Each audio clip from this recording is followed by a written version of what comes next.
క్రితం కర్నూలు జిల్లా నంద్యాల సమీపంలో ఆధ్యాత్మిక ప్రవచనాలతో శాంభవి ప్రసిద్ధి చెందారు. అయితే అప్పుడు కొన్ని కారణాల వల్ల వెళ్లిపోయిన శాంభవి ఇప్పుడు 13 ఏళ్ల తర్వాత మళ్లీ వార్తల్లోకి వచ్చారు. చిన్నారి శాంభవి ఇప్పుడు పెద్దగా అయ్యారు.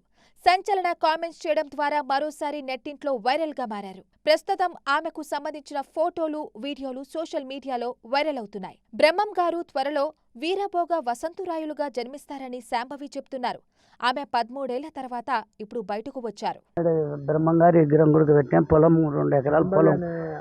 అప్పుడు ఈడనే వచ్చి ఈడ గుడి కట్టేయాలని, పొలం కొని అన్ని ఇంప్రూవ్ చేయాలని వచ్చి అంతా దళాయిలామా కాడని రోడ్డు కూడా శాంక్షన్ చేసినారు. అన్నీ ఇమీడియట్గా జరిగిపోయినాయి.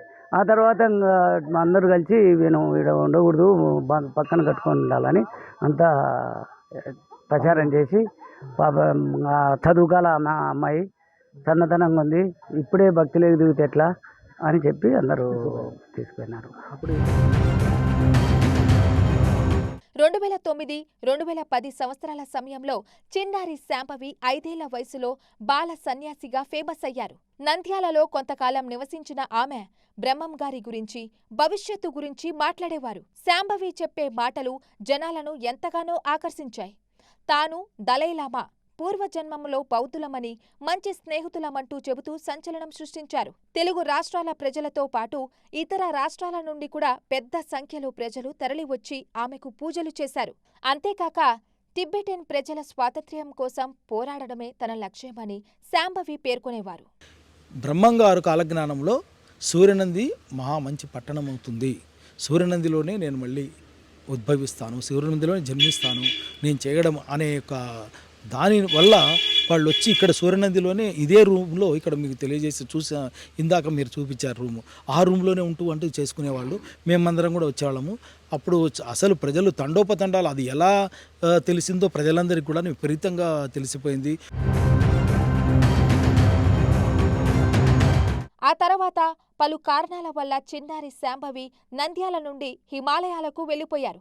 13 ఏళ్ల తర్వాత యోగిని శాంభవి మళ్లీ నంద్యాలలోని కనిపించారు. కార్తీక మాసం సందర్భంగా సూర్యనంది, నంద్యాల బస్టాండ్ వద్ద ఉన్న శివాలయాల్లో శాంభవి ప్రత్యేక పూజలు చేశారు. అనంతరం మాట్లాడుతూ బ్రహ్మం గారు వీరభోగ వసంతురాయులుగా జన్మిస్తారని, బ్రహ్మం గారు కాలజ్ఞానంలో చెప్పిన విషయాలన్నీ జరిగాయని, ఇంకా జరుగుతున్నాయని పేర్కొన్నారు. బ్రహ్మం గారి కాలజ్ఞానాన్ని హిందీ, ఇంగ్లీష్లో ట్రాన్స్లేట్ చేస్తున్నట్లు చెప్పారు. ఇప్పటి వరకు హిమాచల్ ప్రదేశ్లోని ధర్మశాలలో ఉంటూ సంస్కృతం వేదాలు నేర్చుకున్నట్లు తెలిపారు. అక్కడ పైగా హరిద్వారు, ఇంకా ఎన్నో గొప్ప ధార్మిక స్థానాల్లో చాలా మంది ఆచార్యులు వాళ్లే నా దగ్గరికి వచ్చి నాకు అన్నీ నేర్పించి వెళ్ళేవాళ్ళు. అట్లా నేను సాంగోపాంగంగా అంతా వ్యాకరణము ఇత్యాది శాస్త్రాలన్నీ చదువుకున్నాను. బ్రహ్మంగారి కాలజ్ఞానాన్ని కూడా ఇంకా అందరికీ తెలియజేయాలి. ఆ సందేశం ఇంకా బాగా మన ఆంధ్ర వరకే కాదు మొత్తం విశ్వానికి తెలియాలని ఆయన పురాతన గ్రంథాల నుంచి ఇంగ్లీష్లో, హిందీలో ట్రాన్స్లేట్ కూడా చేశాను కాలజ్ఞాన వాక్యాలు. ఇది పబ్లిష్ కూడా అయ్యింది. బ్రహ్మం గారి అనుగ్రహం వల్లే గతంలో సూర్యనందికి వచ్చానని, ఆయన అనుగ్రహంతోనే సూర్యనంది నుండి హిమాలయాలకు వెళ్లానని అన్నారు. ఇక్కడ బ్రహ్మం గారికి ఆశ్రమం, గుడి కట్టాలనే సంకల్పం ఉందని అన్నారు. ఇక్కడ నుండి ధర్మ ప్రస్థానం ప్రారంభిస్తానని వరం ఇచ్చారని, బ్రహ్మం గారికి నిలయంగా ఒక గుడి ఉండాలనే సంకల్పం ఉందని, త్వరలోనే దానిని మొదలుపెట్టబోతున్నారని, ఆ కారణంగానే సూర్యనందికి వచ్చానని తెలిపారు. మళ్లీ శాంభవి నంద్యాలకు రావడం, బ్రహ్మం గారి గురించి కామెంట్స్ చేయడం హాట్ టాపిక్ గా మారింది.